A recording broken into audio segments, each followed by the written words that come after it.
Hello everybody, my name is Zarko, and today I'm doing something very special. It is not a game, but a tutorial. Yes, it's something very different that I don't usually do, but it's been requested to me by quite a few people on how to set OBS and start streaming. So I was like, you know what? Just for you guys, I'm gonna do it. So first things off, you download Open Broadcaster software. It's very easy to get. All you gotta do really is go on your, let's say you go on Google right here, and you just type OBS, and then Open Broadcaster software, download, and then you just go and I have read, and then you just download right here, and then you install it. Simple as that, no big deal. It's very easy to go, just type in OBS on Google. All the links will be in the description down below, by the way, guys, if you ever want to go to a quick site right away from that I'm showing you right here. Now, you download OBS, you install it. Now, what you want to do when you, here is the OBS icon right here. What you want to do when you open it, you want to run it as administrator. And for just a quick thing, if you guys are running on Windows 8, do make sure to go in Properties and compatibility, and make sure it's Windows 7 or lower, not Windows 8.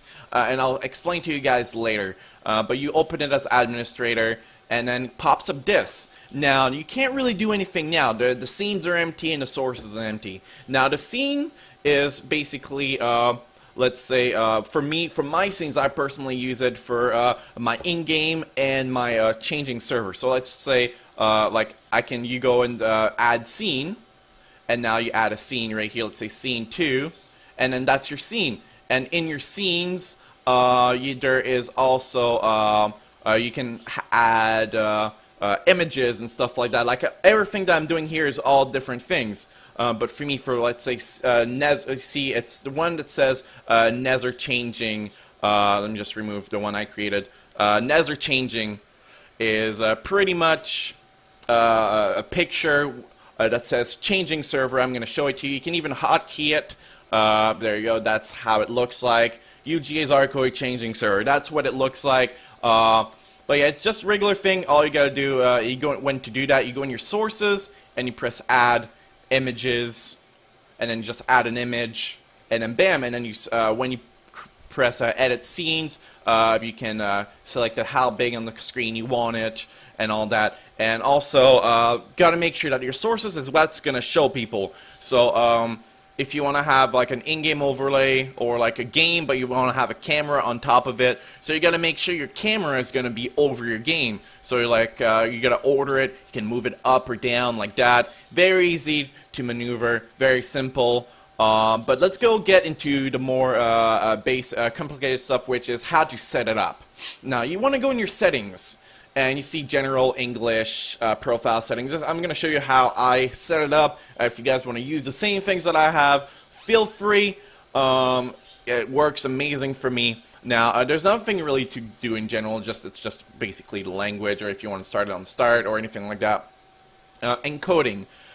Encoder 264x, use CBR, enable CBR padding, use custom buffer size. Now, the custom buffer size in Kbit, I recommend 1000. It works amazing. And for the max bit rate, now what is the max bit rate? Now this is the bit rates it's going to take to stream. Now the higher the bit rates, the better the stream performance, the less lag, and that's going to be. Now how do you know what bit rate to put? Well, it's very simple. You go on speedtest.net and you do your speed test, and bam, I did mine. Here's what it looks like. I have a ping of 4, download speed 94.08 megabits per second, and my upload speed is 31.59 megabits per second. Now, you want to take advantage of the upload, since the upload is going to be for the streaming.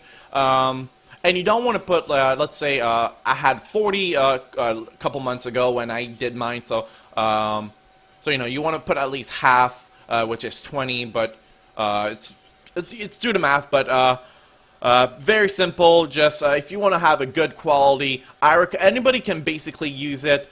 Simple, 1600 works very kilobits per second. Very, very, very, very performant for everybody. But if you want to go higher than that, feel free. Make sure you have the upload speed perfect for it. But yeah, like 40 divided by 2, that's 20. So it would be like 2,000. But I want to have a little bit more into the gaming and less into streaming. So that's why I have 1,600. So sometimes I upload up or lower, depending on the days, the weather and stuff like that. So it just gives myself a range to play on. But if you have a really high upload speed, you can put it higher. But you don't want to put it all the way up to all your upload speed, because like I said, it's not gonna play the game well and the game's gonna laggy. So you want to have you want to have a good balance between the two, so you'll be able to stream and play the game without having any problems. Because if you have too much upload speed on your stream, on your OBS, then it's going to take it all, and then your game's going to lag. If you don't have enough, then your game's going to take it all, and your stream's going to lag. So you want to have it in the middle. Basically, the audio encoding, that's fine. Leave it as that. It's just basic right here. Now, broadcaster settings. Now, you see the modes. There's stream and file output. Now, basically, it's going to show you file output only is when you're going to go and pretty much record like I am right now, or live stream is going to go for live stream. Now, let's say you want to live stream, which is what you want to set up for streaming device, streaming service. Now, you want to, if you're using Twitch, use Twitch or any other gaming on the list. I'm a Twitch user, so I'm going to explain to you for Twitch. You click Twitch. Now, I probably shouldn't have done that. Let me just cancel that settings. There we go. Go back here and go here, streaming now. Twitch. Now, you want to select the server. The server doesn't. You want to select something that's close to you. I'm Canada, but there's no Canada server, so I use Miami, Florida, US East. US East is very close to me, so that's why I do it. Now, the path. The play path, which is the stream key. Now, how do you get the stream key? Well, first you got to make an account on Twitch. After you get to your account on Twitch, you want to go into your dashboard. After you go into the dashboard, you'll be right here in live. And that's when you can change your title, broadcast, and all that as you wish. You can see currently I'm offline, amount of total views, followers I have. But you want to go into the stream key. Now, right here, I'm not going to click show key because that is my personal stream key. But when you go in stream key, you just click show key, and it's going to show you a streaming key. And you just copy, and then you paste it right here. It's hidden because you don't want to show it to anybody.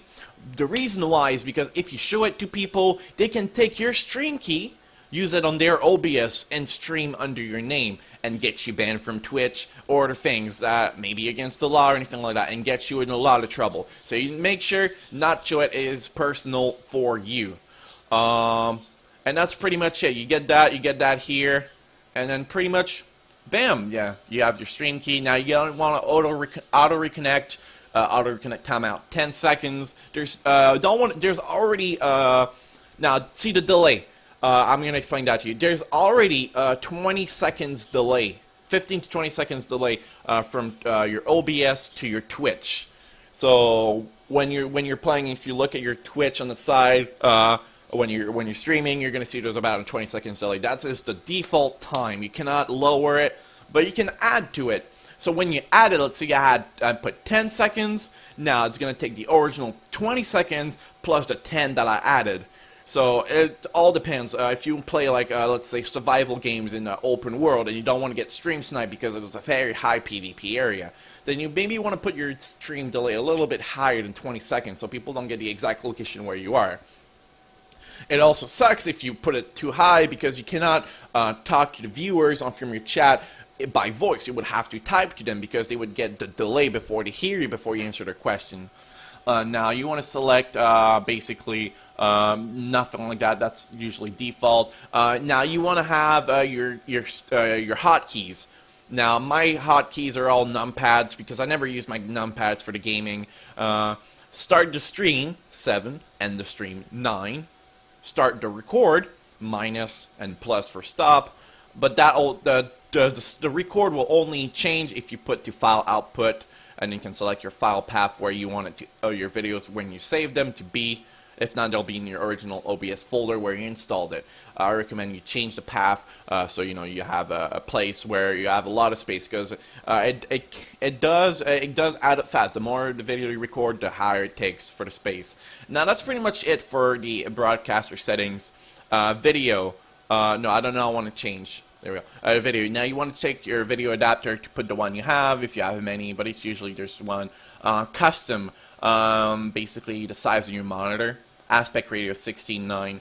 Downscale resolution. Now, the downscale resolution, basically, if you have none, if you keep the 1920 to 1880, 1080, that's basically going to be the high quality. You can have a 1.5, which is like, you know, the higher it is, the higher the quality is going to be. But the more it's going to lag, depending on how performant is your computer. Now, I do 1.75, which is 1096 by 616, because it's a downscale resolution, yes, but everybody can use 1.75 for the resolution downscale. So make sure you use that if you have a decent, but basically decent computer. If you have a really high performant one, you can change that. Basically, you're going to want to change that on your own, depending on how performant your computer is, depending to some games what you play. Now, filter building our fastest. Frame per second, I put 35. You can adjust that to how much frame per second you want, but I think 35 is good enough for basically almost any game. You don't want to have it lower than 30 because it does not stream well. And now see where it says disable arrow. Now you want that checked. When you disable arrow, it'll basically, it's very recommended when you stream game with game capture or monitor capture or anything like that, because it'll reduce the frame drops in the game. Now you can only disable it when you run your OBS in Windows 7 and lower. Now this is what I said at the beginning, to make sure you run it under Windows 7 or lower if you use Windows 8. Because if you use Windows 8, there's no option to disable arrow. And it took me a while to figure out that you have to put it to run it on Windows 7 and lower. But you know, I'm happy to show you the trick if you have Windows 8 to how to do it, to disable arrow to get the full performance in your game. And that's how you do it, people. Now on the audio, and I want to change down to audio. Basically default right here, the desktop audio. Now there's a desktop and the microphone, which is right here. You can see this is the microphone and this is the desktop. You can change right here, lower or higher. I can't click it in the freaking menu. I'm just gonna go for it. See, now you're probably gonna hear me less, not as loud. Now you're gonna be hearing me super loud, and I'm not speaking any different. It's just the volume. And now this is a desktop. Now the desktop volume is whatever reads in the background. So let's go. I go and play a music. Let me just load one right here. Let me just there you go. The Fox. What does the Fox say? Why not? See how it goes up? See, this is the song. And as I said, the volume, it'll go differently. And so you always want to have it for default, because it'll use the desktop itself, the desktop audio settings. So if you want to have it default, I highly recommend it. Keep it default. Now the audio and microphone. Now you want to have the microphone that you're using. If you have a microphone plugged in your headset, like I have, I use Turtle Beach. So you want to have the microphone that you have set up. Basically, show only connected devices. Don't check force microphone to the auxiliary to mono. Don't do that. Now you can have a push to talk if you want to, and you can set your keys for push to talk. But I say when you stream, just keep it open, because that way you don't have to press any button if you're like, so you're on TeamSpeak and you have OBS, so you don't get confused or anything like that. It's a lot more simpler to keep it on all the time. And then this is where it's awesome here. If you keep it on all the time, now there's a mute. You can mute your microphone and mute the desktop. Now, if you mute the microphone, they can't hear you through your microphone, but they can still hear what happens in the desktop. But if you mute the desktop, they can only hear your microphone. If you mute both, they can't hear whatsoever. So it's always good to set those in case you need it. Desktop boost, basically 1. Microphone boost 1. That's just basic right here. Now, I'm going to save now. There you go. Advanced. Use multi-thread optimization. Class priority, process priority class normal. 400 for scene buffering. Disable like that. Don't check it. Allow other modifier on hotkeys. Very fast for the 264 CPU process. Encoding profile high. Keying frame per 7.2. Use CFR. And then use custom 264 encoder settings. Type it main, just whatever, it doesn't really matter, just name it something. And that's pretty much it. The rest, you don't really touch it. Browser, there's no need for really browser because there's nothing. Now you have to wait. Now this is the microphone noise gate. Now you can set your microphone noise gate if you have a microphone problem. You can set it here for your OBS, but I highly suggest you just go in your normal recording device right here and set it up right here yourself, or the, let's say, properties, and then you have the levels, microphone boost, and microphone levels and whatnot. I highly suggest that so you don't have to mess with the OBS one. This is a lot more simpler on the desktop, and it works a lot better and a lot smoother, just because you can because you can basically go and set it up here as well. Now that basically shows how to set it up. Now let's say like right now this is a monitor capture. You can name them as well, pretty much whatever you want them when you create them, and you can even select sub-region, where only sub-region that I want to show. Let's say I just want this little part right here. I can select it. Like, oh, well, my Steam just popped up. There we go. You probably just saw that. But let me just select this right here, and then you just say empty outside, and just press OK, and then yes, and then bam, it'll just mess up everything because it's all over the place. And now you probably see a bit of my webcam, the other overlays, because it's different. And now you can go and edit scenes, and then pretty much stretch it to fit as much of the screen as possible. But pretty much, yeah. That's pretty much it. So let me just go and bring it back, remove sub-region, and bam. You can also select the monitors as well, so let me just put that over here. There we go. Awesome. Now remove edit scenes. Let's say you want to have your webcam over. So now you want to say, well, webcam, so where do I get to have a webcam now? You want to add, and you do video capture device. And I can't have one because I already have one, but I can show you the settings. USB camera configure. Now you want to disable if you already have a microphone and your camera has if you already have a camera, if you already have a microphone, your camera has a microphone integrated into it, disable it so it doesn't do feedback and people hear you twice. It's a pain in the ass when you don't do it, and people will complain. Trust me. Now, just okay, but it's not. I can't because I already want to have one that exists. Now, let's say this is my game. My window capture is my game. All right. Now I want to have my webcam over it, so I'm just gonna go and move up my webcam until it goes over. Let me just show you, and all right, let me just give me a second. I have a lot of sources. See, I played a lot of games, so I have a lot of sources open. There we go. Bam. Now it is over it. Now let's say I want to have the a cam overlay, which is a picture, and over it, which is just a picture. You browse a picture into it. It's just an image. So move up, and then move up right here, and look at that. Bam. Now I just go and edit, and then move it over it so it fits, and then perfectly fine. Look at that, guys. I got the webcam to work. It is over my game basically, and then you can move it all around. So I don't want to hear. I want to hear. Simple as that. Look. Bam. Look at that. Easy. 1, 2, 3. And then stop the edit. And then your webcam is right there. So let me just disable those for now. Now, see, I disabled them. I can put them back on. See, there's a check mark. It's disable and enable whatever you have. Now, now let's say you want to have a game running. And you want to select your source for it. Now, how does it work? Now, you gotta start by adding. Now you want to start by opening the game. You can't just, you cannot just go and make a game source. I can add game capture. I can start a game capture if I want to. Name it, test. And I'll just name it test right here. Now what do I want it? There's no game. How do I get it to work? I'm just gonna stretch to image to screen, and so that way it stretches all around. So that way it fits the whole thing. And then use anti-cheat compatibility hooking. Use if necessary. Some games will ask. Some game will not work on OBS, so you have to check that on so it works. Just because, so it makes sure. So it tells the game that this is not a cheating program and it is allowed. If you don't do it, and the game won't load and it keeps crashing on you. If the game keeps crashing on you, check that and it should work, no problem. Now it's there's my test. So what do I do? Well, let me just go and, what do I do? What game would I want to launch?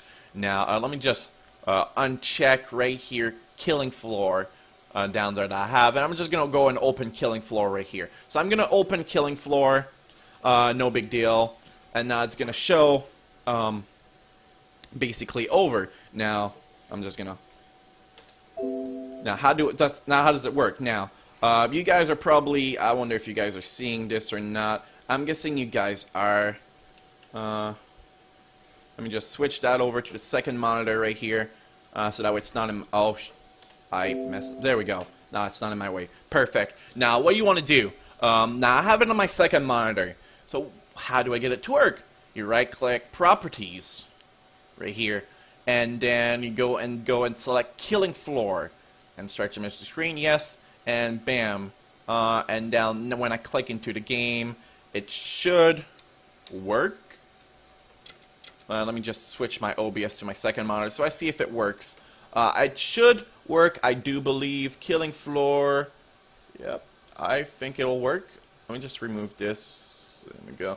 And open it, see if it works. Yeah, and it works, see? Now the game works. Like that. Now you can do the same thing. You can add, let's say I want to add my cam overlay. So let me just order that, move up, and then move up here. There you go, like that.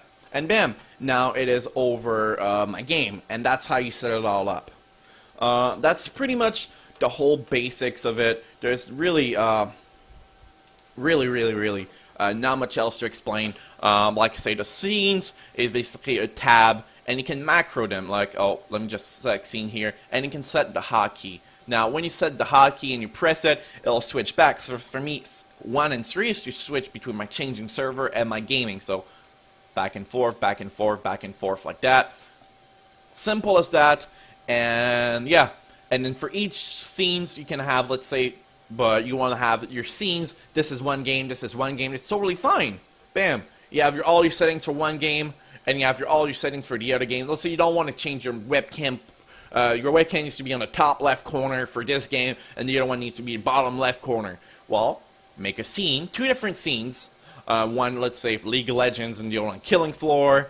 And then you can set webcams on both, select the layout on both, and the layout will never change for both scenes. And let's say you're playing League of Legends, bam, switch to League of Legends scene. You want to play Killing Floor, switch to the Killing Floor scene. Simple as that. Press a hotkey. No need to switch your things around.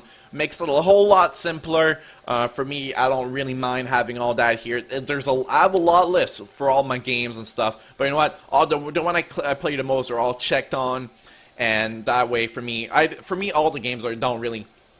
There's only Killing Floor for me Killing Floor and Nether that needs to be in 2 different places, but the rest can all be in my top left corner for me, so it's not really a problem for me to have different scenes. But I know if you play League of Legends, your webcams you want to have at the bottom, a little bit bottom right, I believe, or bottom left. Not sure which side. I believe it's bottom right, but not totally in the corner. But that's totally a different story, and I'm just going off the subject. But yeah, that's pretty much how you set it all up, get the stream key going, and once you go in your settings and you say your basically file outputs to live stream, and you start the live stream, there's a button here. If you can click the button here to start the live stream, or basically you can press your hotkey for it, and once you do that, it'll open up. And then whatever you have on will be displayed on your Twitch page, and then people can go and watch it. And that's pretty much how you set up OBS and how you get a stream going. If you have any question, guys, please make sure to basically type it down in the comment section below. All the links for everything that I showed you how to download OBS, your speed test and whatnot, will be in the description down below. So you guys can go click on them to give you a lot easier access to it. And if you're new to my channel, guys, please make sure to subscribe. Show me some love. Hit that like button. And I hope you guys all enjoyed this tutorial video on how to use OBS. And on that note, guys, I'll see you in the next video. Bye-bye!